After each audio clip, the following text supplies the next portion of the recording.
Dear Papa Dudut, sa lahat po ng mga nakatutok ngayon, huwag kalimutan na mag-like, mag-share, at mag-subscribe. Magandang gabi sa inyo, lalo na sa mga tagapakinig at sa lahat ng bumubuo ng Papa Dudut Stories. Sana po ay maibigan ninyo ang istoryang ibabahagi ko, lalo na sa mga magulang at mga ulilang anak. Samantala, palagi kaming nakatutok ng aking mga kasamahan sa trabaho sa inyong programa, maging sa radyo man o sa YouTube. At kahit na bawal ang radyo sa trabaho, ay sige pa rin kami. Sa katunayan, Papa Dudut, ay nilalakasan pa namin ang speaker at hindi naman kami pinapagalitan ng mga boss namin. Dahil maski sila ay nakikinig din. Kapag gabi naman ay inaabangan ko ang mga kwentong tampok mo sa iyong YouTube channel na Papa Dudut. At nakikinig talaga ako sa bagong uploads mo bago matulog. Siya nga pala, Papa Dudut, tawagin niyo na lamang po ako sa pangalang Janice, 24 years old at isang staff sa isang lending company sa Maynila. Samantala ay sisimulan ko na lamang ang kwento ko noong bata pa ako. Noong una ay lumaki ako sa isang masaya at buong pamilya. Akala ko'y wala nang katapusan yon. Pero nagkamali ako. Dahil dumating ang panahon at sinubok ng tadhana ang aming pamilya. Isang gabi, bigla na lamang akong ginising ng aking kapatid. Dahil nag-aaway noon ang aming mga magulang. At bilang nakakatandang kapatid ay ako lang ang may kakayahang umawat sa kanila. Inay, Itay, ano pong nangyayari dito? Tanong ko sa aking mga magulang na tumigil sa pagbabangayan nang makita kami ng kapatid ko na palapit sa kanila. Galit namang sumagot si Itay. Bakit ba kayo nandito? Ni Carlo ha? Bumalik nga kayo doon sa kwarto ninyo. Utos niya sa amin. Sumunod naman si Carlo at bumalik na sa aming kwarto. Habang ako ay nananatili lamang at doon ay nakita ko ang mga gamit na inimpake ni Itay. Itay, bakit po kayo nag-iimpake ng mga gamit ninyo? Tanong ko sa aking ama. Aalis na ang Itay ninyo. Iiwan na niya tayo. Ang nanay ko na noon ang sumagot habang umiiyak. Itay, bakit naman po iiwanan niyo na po kami? Tanong ko sa kanya. Patawarin niyo ako mga anak, pero kailangan kong gawin ito. Tanging sagot sa akin ni Itay. Halata sa kanya na pinipigilan niya ang kanyang emosyon. Iiwan mo lang kami dahil nagpapaniwala ka sa mga sulsol na mga magulang mo? Anong klase kang asawa ha, Berting? Kumpronta ulit ni Inay sa aking ama. Iiwanan kita kasi hindi tayo magkasundo. Palagi na lang tayong nag-aaway. Ayaw ko na ng ganito. Nagsasawa na ako sa ganitong sitwasyon natin. Paliwanag naman ni Itay. Ang sabihin mo, duwag ka lang. Takot na takot ka sa mga magulang at kamag-anak mong mata pobre. Hindi mo kami kayang ipagtanggol. At saka wala kang paninindigan, diin pa ni Inay. Kung ganun pala, bakit ka pa umiiyak dyan? Bakit mo pa ako pinipigilang umalis? Balik ng aking ama. Kasi mahal kita, Berting, na ibulalas ni Inay. Sinikap ko namang gampanan ang lahat ng tungkulin ko sa iyo bilang asawa. Ano ba bang mga kulang doon ha? Bakit mo ba ginagawa sa amin ito ng mga anak mo? Na pag-isip-isip ko na hindi na uunlad pa ang relasyon natin kung palagi tayong ganito. Pwede pa naman nating isalba ang relasyon natin kung lalayo tayo sa mga magulang at kamag-anak mo. Suway sana ni Inay. Pero Agad na tumutol si Itay. Hindi ko gagawin yan. Dahil pamilya ko sila. Wika pa ni Itay. Kami ang pamilya mo, Berting. Oo, maaring kadugo mo sila. Pero simula nang nag-asawa ka, kami na ang pamilya mo. Di na sila. Pagki ni Inay sa kanya. Huwag na nating pahabain ito. Aalis na ako, ang sabi ni Itay. Pero sinubukan ko siyang pigilan. Nakikiusap po ako, huwag kayong umalis. Mahal na mahal namin kayo. Pagmamakaawa kong sabi sa kanya. Hindi naman kumibo si Itay, pero bakas sa mukha niya ang labis na awa sa akin. Hindi nagtagal ay niyakap niya ako at personal na humingi ng tawad sa mga nagawa niyang kasalanan. Magtapat ka nga sa akin, kaya ka lang ba aalis sa amin? Dahil lang ba sa pamilya mo? O baka may iba pang mga dahilan? May ipinagpalit ka na ba sa akin? Pagdududa pa ni Inay. Wala akong ibang babae. Alam mo yan? Pagtatanggi ni Itay. Mas makakabuti kung umalis na ako sa bahay na ito. Kasi kung palagi tayong nakikita ng mga anak mo na nag-aaway, makakasira yon sa buhay nila. Paliwanag pa niya. At sa palagay mo, hindi rin ba masisira ang buhay ng mga anak mo sa gagawin mong ito, Berting? Lalaki ang mga anak mo, nang sira ang pamilya natin. Alam mo ba kung ano ang magiging epekto noon kina Janice at Carlo? Ang kwestiyon ni Inay. Hindi pa rin ako magkukulang sa pagsustento sa mga anak natin. Kahit nawala na ako dito, malungkot niyang sagot kay Inay.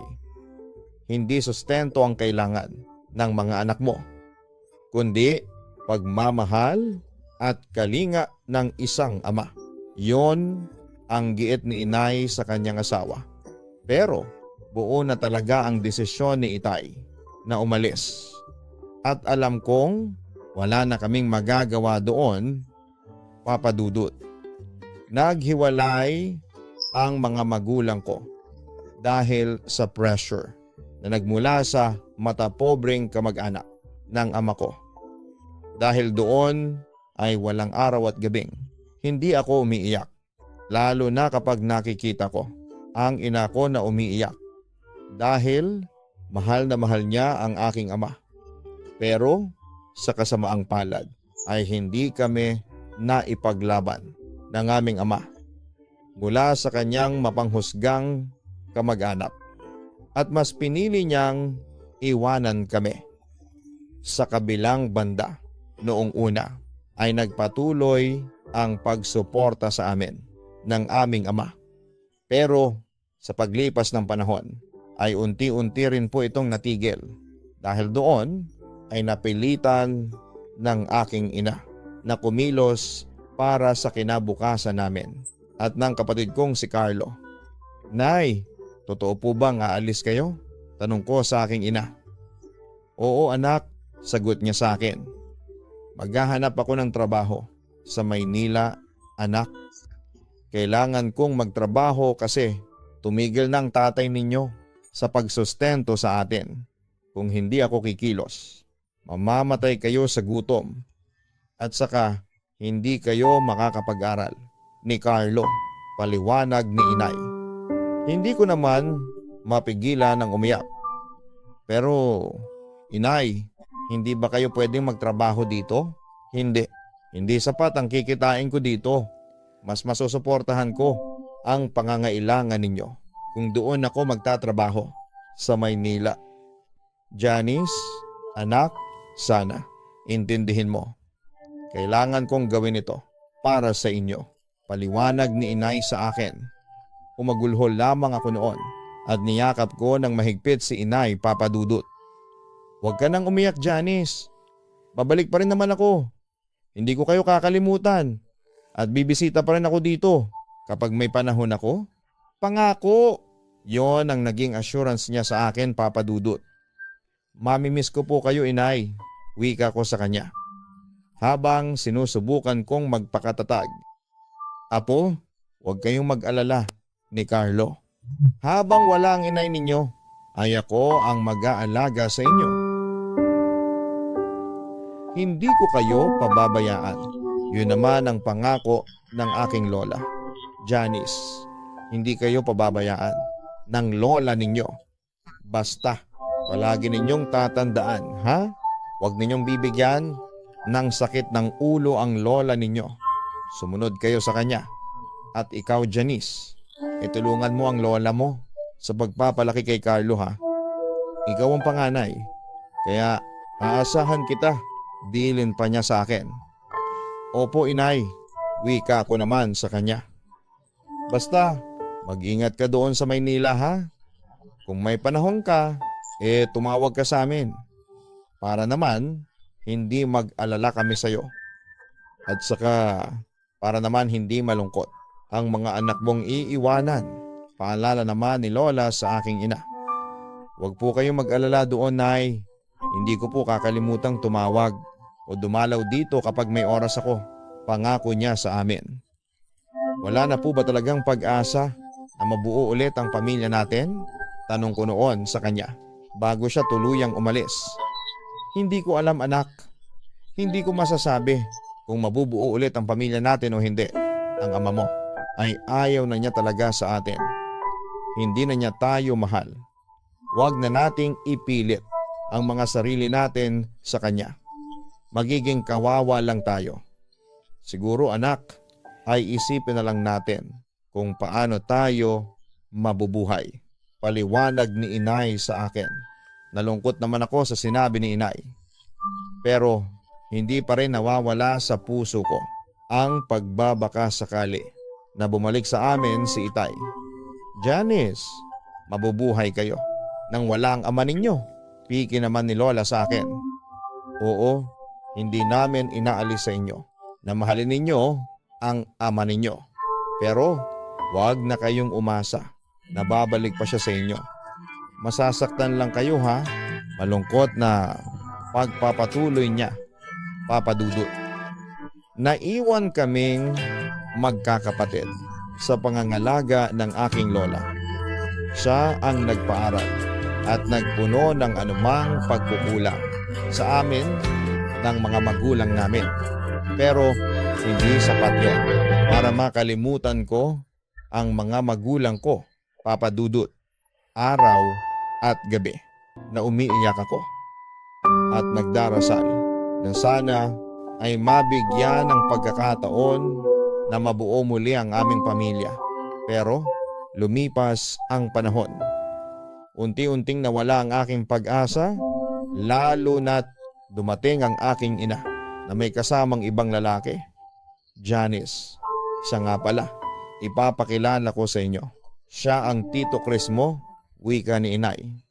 Samantala ay lumapit naman ang lalaki kasama ni inay.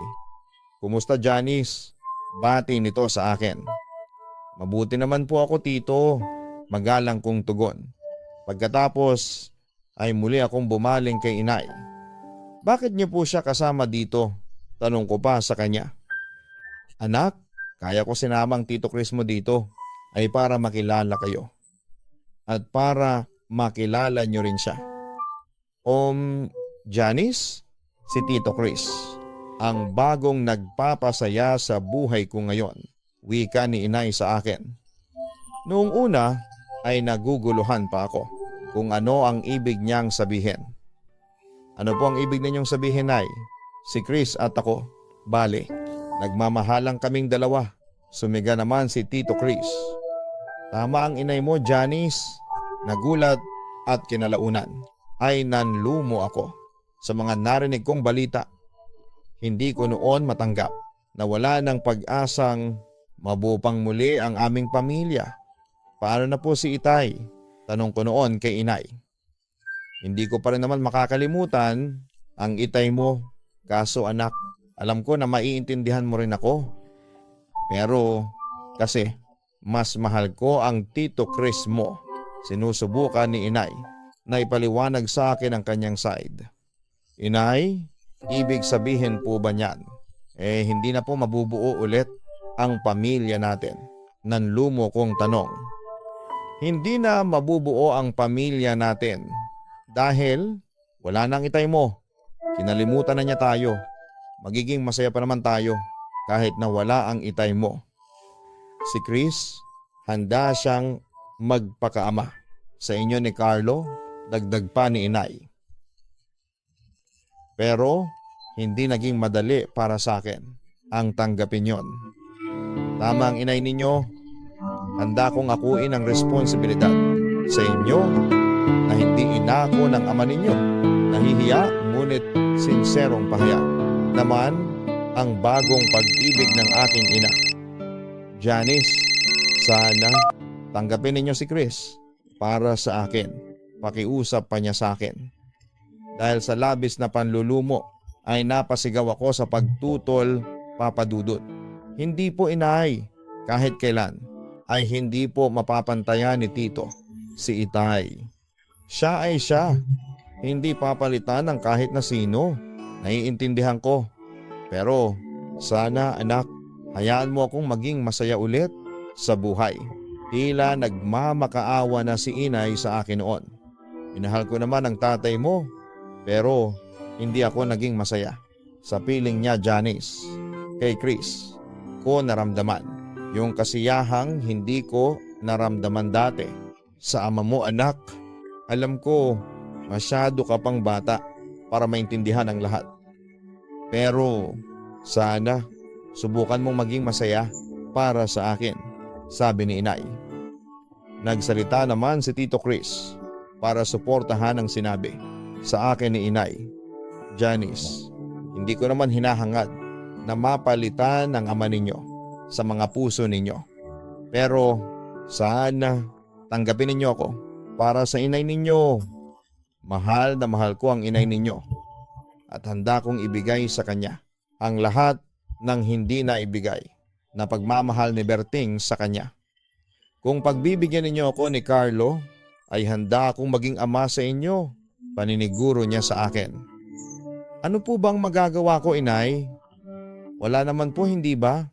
Kahit na tumutol pa po ako, ay hindi nyo rin naman po ako pakikinggan. Sige po, inay, gawin ninyo kung saan po kayo magiging masaya. Susuportahan ko na lang po kayo, ang sabi ko na lamang sa kanya. Kahit nalabag sa aking kalooban ang muling pag-ibig ni inay, Papa Dudut. Hindi ko matago ang sobrang pagkadismaya sa nakita ko.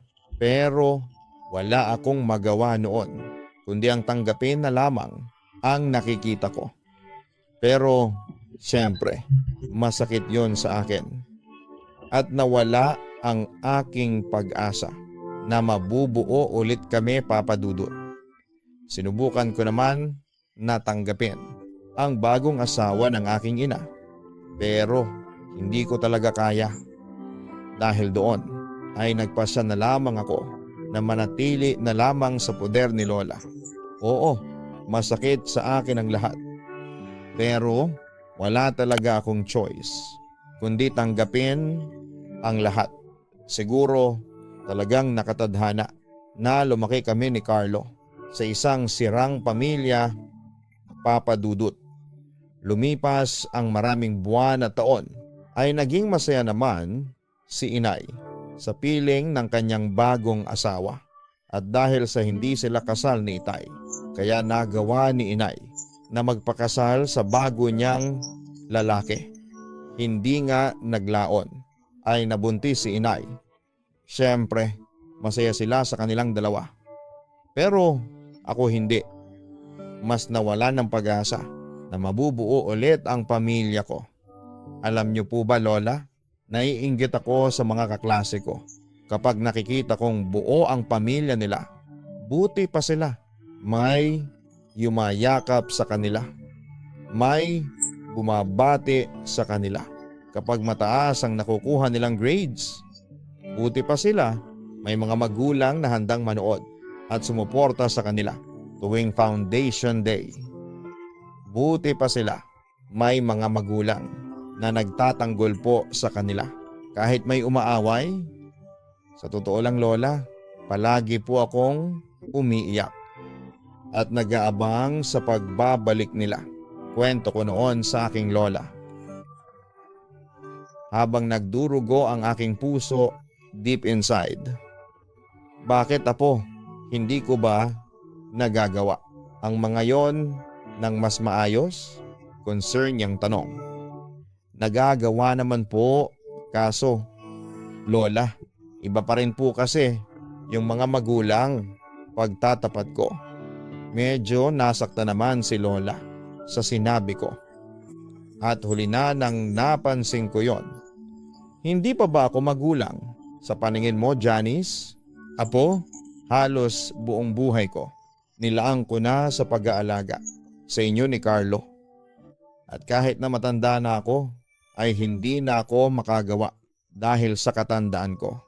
Pero pinipilit ko pa rin kasi ayaw kong magkulang sa inyo. Sinisikap kong maibigay sa inyo ang pagmamahal na hindi na ibibigay ng mga magulang ninyo. Apo, kulang pa ba yun? Tanong pa niya sa akin. Agad ko namang na-realize ang aking pagkakamali, Papa Dudut. Hindi po Lola, pasensya na po. Naiintindihan naman kita Lola, hindi mo lang naman ako. Iba pa rin yung pagmamahal ng isang magulang. Malungkot na wika ni Lola. Agad ko naman siyang niyakap, Papa Dudut. Lola, huwag na po kayong magtampo sa akin. Hindi ako nagtatampo sa inyo. Normal lang sa mga batang tulad ninyo na hanapin ang kalinga ng inyong totoong magulang. Kaso, ngayon, hindi maibigay ng mga magulang ninyo ang kailangan ninyong kalinga at pagmamahal. Yon ang malungkot na katotohanang sinabi niya sa akin. Pero Lola, gusto ko lang pong malaman ninyo na proud po ako sa inyo. Nagpapasalamat po ako sa inyo kasi palagi po kayong nandyan sa tabi namin ni Carlo. Kayo po ang kasakasama ko sa bawat tagumpay na nakukuha ko po sa eskwelahan. Wika ko naman. Nang sa gayon ay mawala ang lungkot ni Lola. Kung alam mo lang kung gaano kita pinagmamalaki apo, wika niya. Tapos ay napangiti na siya sa akin. Pero, apo, ganun pa man, huwag pa rin kayong magtatanim ng sama ng loob sa mga magulang ninyo ha? Nakaramdam ako ng labis na kalungkutan sa sinabi niya. Ewan ko po Lola kung magagawa ko po yan. Ang totoo po niyan ay gusto ko pong hanapin si Itay. Marami po akong isusumbat sa kanya. May hinanakit kong sabi. Apo, wag ganyan. Ama mo pa rin siya. Kahit na ano ang mangyari, paalala sa akin ni Lola. Pasensya na po Lola, wika ko, bago huminga ng malalim. Kaya nga po, palagi kong ipinagdarasal sa Diyos na sana ay pahabain pa niya ang buhay ko para masubaybayan ko ang paglaki ninyo. Gusto kong makita ko kayong dalawa ni Carlo hanggang sa magkaroon kayo ng kanya-kanyang pamilya. Sabi pa sa akin ni Lola. Muli kong niyakap ang aking Lola at nagpasalamat ako sa Diyos dahil binigyan pa rin niya kami ng isang mabuting guardian na katulad ng aking Lola, Papa Dudut. Inilaan ni Lola ang lahat para makapag-aral kami. At kahit sobrang hirap sa buhay, ay gumawa siya ng paraan para mabuhay niya kami. Nanahi at gumagawa ng mga handicraft. Tapos nananahi rin siya ng mga damit. Samantala, ginagawa ko naman ang lahat para may pagkakitaan ako. Nagbenta ako ng kung ano-anong pagkain sa school tulad ng mani, yema at iba pa. Pero Papa Dudut, kasabay noon ang panlalait ng mga kaklase ko. Na kesyo, wala akong magulang, tiniis ko na lamang yon. At hindi pa rin ako tumigil na umasa na isang araw matutupad pa rin ang hiling ko.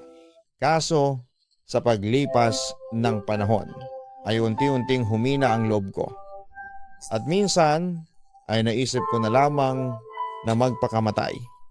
Lola, umiiyak kong tawag sa kanya. Lumapit naman siya kaagad sa akin at inalo ako. Nagtatampo ka ba sa akin? Kasi hindi ako nakapunta sa graduation mo? Patawarin mo ako, apo, ha? Masyado kasi akong abala sa pagtapos sa pananahi ng mga t-shirt na pinagawa sa akin ni Mang Itoy. Minamadali niya kasi ako. Nakapangako naman ako. Kaya inuna ko muna yon. Ang inay mo naman, hindi rin makakapunta. Kasi naglilihi siya. Masama ang pakiramdam niya. Janice, pasensya ka na talaga. Huwag kang mag-alala at sa susunod na graduation mo ay sinisigurado ko sa'yo na makakadalo na ako. Sinserong paumanhin niya sa akin. Nga pala, ito ba yung mga medalya mo? Binabati kita, apo, at pinagmamalaki kita. Agad ko namang pinahid ang luha sa aking mga mata. Alam niyo po, Lola, hindi po mahalaga sa akin kung ilang medalya ang matanggap ko. Ang mahalaga ay maging proud kayo sa akin, ang sabi ko sa kanya. Proud naman ako sa iyo, hindi ba? Ang wika ni Lola. Kaso si inay, pinagmamalaki din po ba niya ako? Yun naman ang tanong kong walang kasiguraduhan kung may sagot. Apo, alam ko na ipinagmamalaki ka ng inay mo sa mga nakamit mong tagumpay. Pampalubag loob na wika ni Lola sa akin. Lola, kung alam niyo lang po kung ano yung nararamdaman ko kanina. Malungkot kong sabi sa kanya. Nang maalala ko ulit ang malungkot na eksena sa graduation ko. Sa lahat kasi ng mga estudyante, ako lang ang walang magulang. Teka, kasama mo naman si Aling Berta na pumanhik sa entablado. Hindi ba? Nagpatuloy naman ako sa pagsasalita. Opo, kaso, Lola, iba pa rin yung mismong kayo o yung mga magulang ko ang magsasabit sa akin ng medalya. Ang totoo po niyan, Lola, halos maiyak po ako kanina. Kasi pakiramdam ko ay mag-isa lamang po ako. Walang nagmamahal sa akin. Naiinggit po ako sa mga kaklase ko. Kahit na wala silang award na nakuha, ay masaya pa rin sila. Nakasama ang mga magulang nila. Samantalang ako, kahit natambakan pa nila ako ng medalya, hindi pa rin ako magiging masaya. Kasi wala po kayo doon. Ang kwento ko sa kanya. Naiintindihan kita, apo. Naikwento nga sa akin ni Aling Berta na iyak ka raw ng iyak habang sinasabit ang kanya ng medalya. Kumalat daw yung makeup mo sa muka. Malungkot niyang sabi.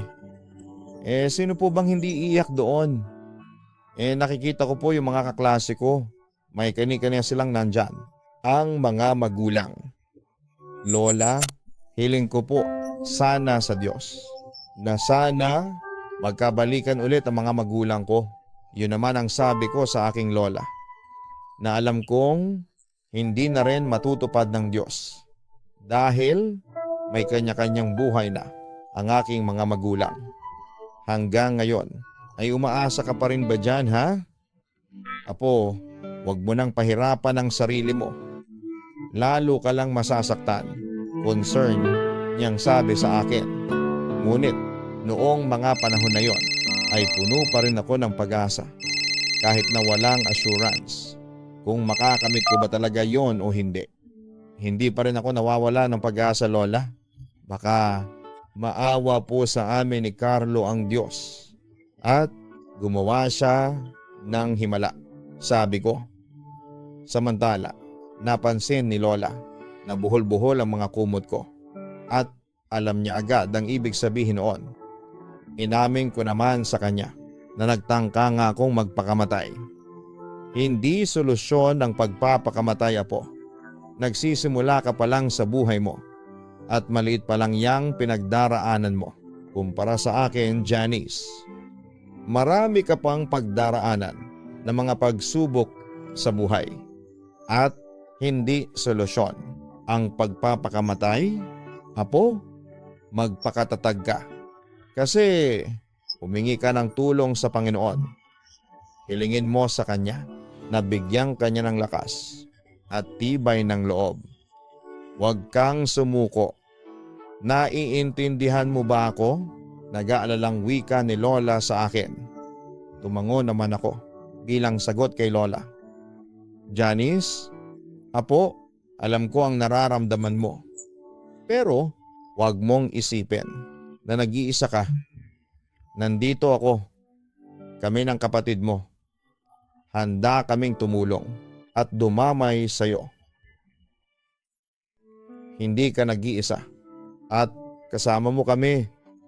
Mahal na mahal ka namin, Janice. Yun ang assurance na ibinigay sa akin ni Lola. Dahil doon ay labis akong nakonsensya at humingi ako ng tawad sa Panginoon dahil sa tangka kong pagpapakamatay, Papa Dudut. Yon ang isa sa mga hindi ko makakalimutang sakit na naramdaman ko. Ang pumanhik sa entablado ng walang kasamang magulang para magsabit sa akin ng medalya. Dahil doon ay wala akong ginawa kundi ang umiyak na lamang. May pagkakataon na nagtangka akong magpakamatay. Pero napag-isip-isip ko rin na imbes na sirain ko ang buhay ko ay bumangon ako mula sa pighating nararanasan ko. At yun nga ang ginawa ko. Nilabanan ko ang lahat ng pagsubok na dumating sa akin. At ilang taon ang lumipas. Nakasurvive din ako sa masalimuot na buhay ko noong bata pa ako, Papa Dudut. Simula nang umalis ang aking ama ay pinangako ko sa sarili ko na hahanapin ko siya. Ilang taon ang lumipas pero nabigo ako.